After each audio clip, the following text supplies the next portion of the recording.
Joining me now to discuss the disappearance and possible murder of Jamal Khashoggi are foreign policy analyst, author and journalist Rula Jibril, who wrote the recent cover story for Newsweek on the Saudi Crown Prince, and Sarah Leah Whitson, Executive Director of the Middle East and North Africa Division of Human Rights Watch.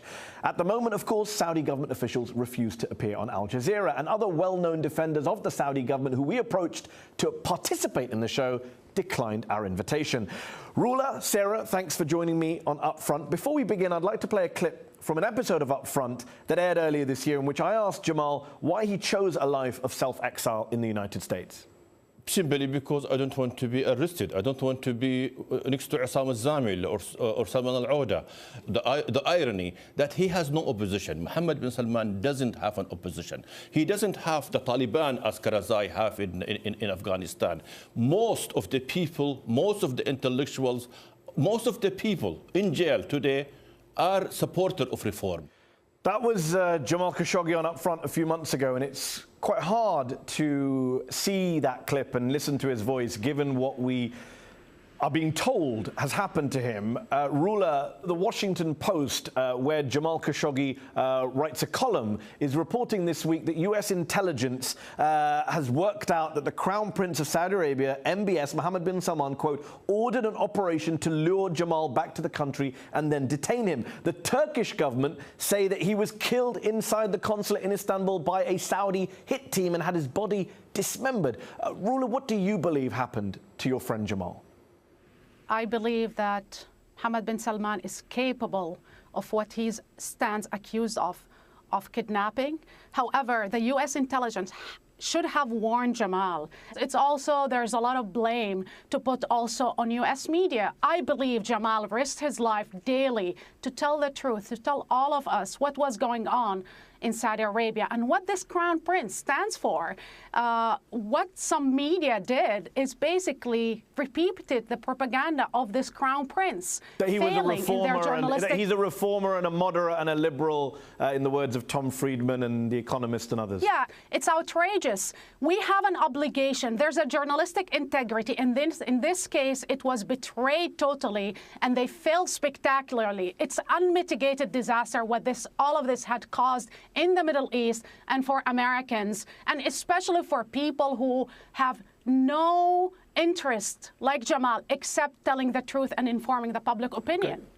Sarah, you document human rights abuses for a living. You have to distinguish between facts and fiction, between credible reporting and conspiracy theories. A lot of people are saying, how can we know for sure what happened inside a consulate in Istanbul, given the prime source of information is the Turkish government, which has its own issues with the Saudi government, and which, of course, doesn't have a great record when it comes to its own journalists, who it locks up at record rates?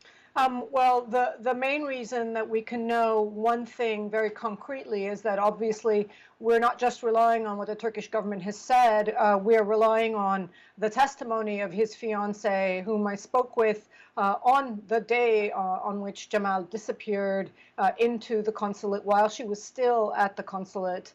We have the video showing Jamal entering the consulate, and actually what we don't have is any evidence that he ever left. So despite the Saudi denials, they claim that their CCTV wasn't working or wasn't switched on or something that day, which is highly convenient.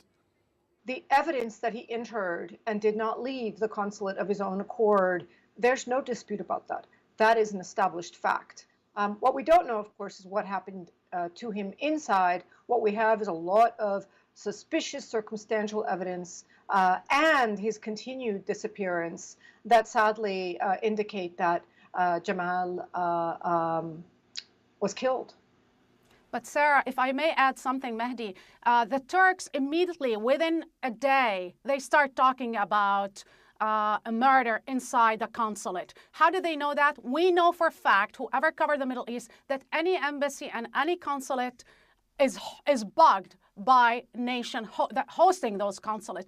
So they even went as far, the Turks, to say that they are willing to go inside the rooms with forensic experts to tell in which room he was butchered and dismembered. Plus, we have this evidence about these two flights coming in with a squad, with a team who most of them were identified, and the pictures are outside, the names are outside, and most of them work for security apparatus of the Saudi royal family. Why were they there in that day? Why did they enter the embassy in that day? Why did they leave in that day? What did they do inside? All of these questions need to be answered. Most U.S. senators came out saying we need to put sanctions and apply for the first time outside of Russia the Global Magnitsky Act, which is accountability for violators of human rights.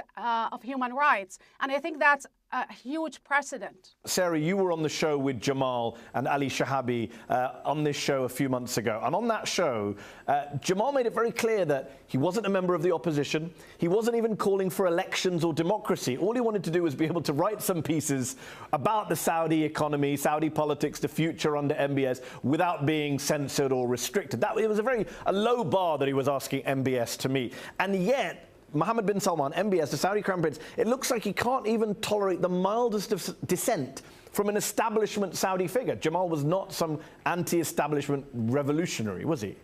The Crown Prince wants only one opinion expressed, and that's congratulations, we love you, Crown Prince.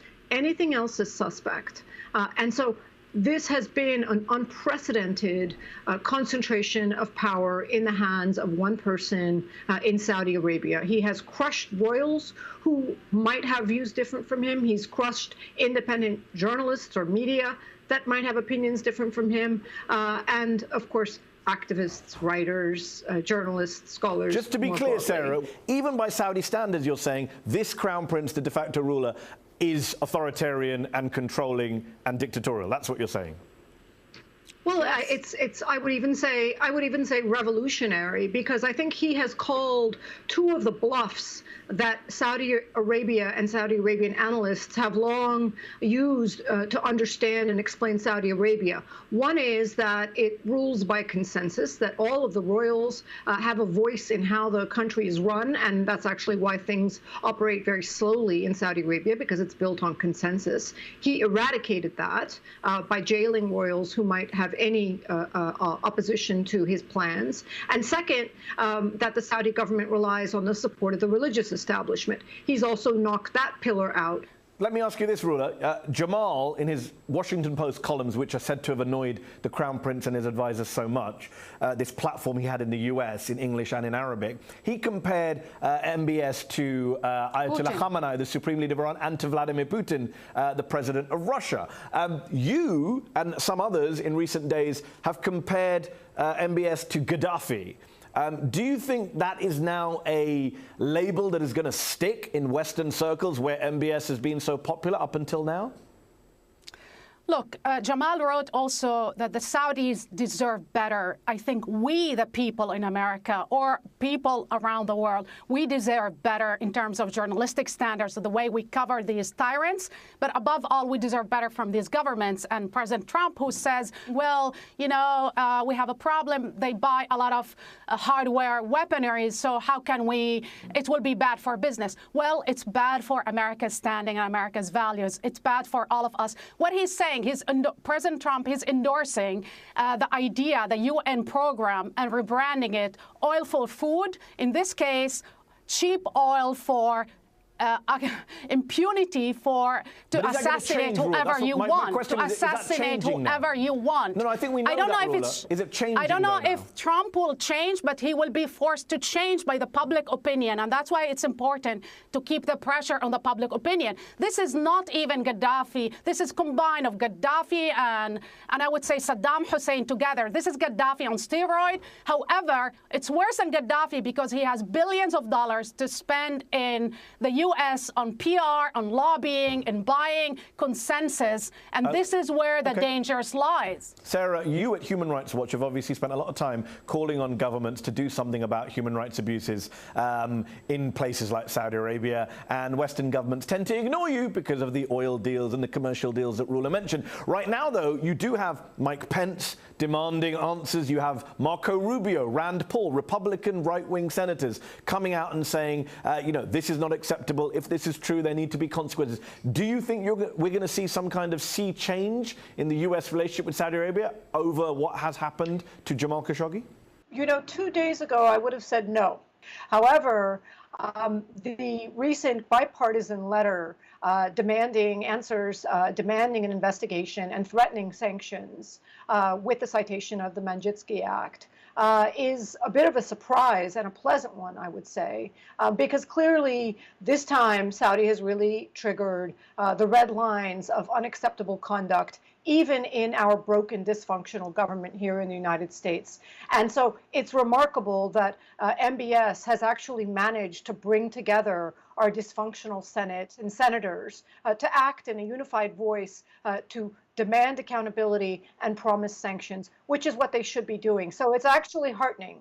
But Rula, let me put this to you. As much as we're glad that Western governments, the US government, is taking interest in this case and in the fate of Jamal Khashoggi and asking for an investigation, asking for questions to be answered, isn't it a little bit depressing that it required the disappearance and possible murder of poor Jamal Khashoggi for US senators and a vice president and US media and Tom Friedman to suddenly say, oh, there's a problem in Saudi Arabia? What about the war in Yemen that's still going on regardless of what's happened to Jamal Khashoggi? What about all the other people that Sarah mentioned who have been detained and tortured and disappeared in Saudi Arabia? Yes, it's depressing, disheartening. However, I will never forget the words of Kofi Annan, who used to say that one of the most important tools to fight human rights violations and violators is to shed lights on what they are doing, their actions, their deeds, not what they are saying.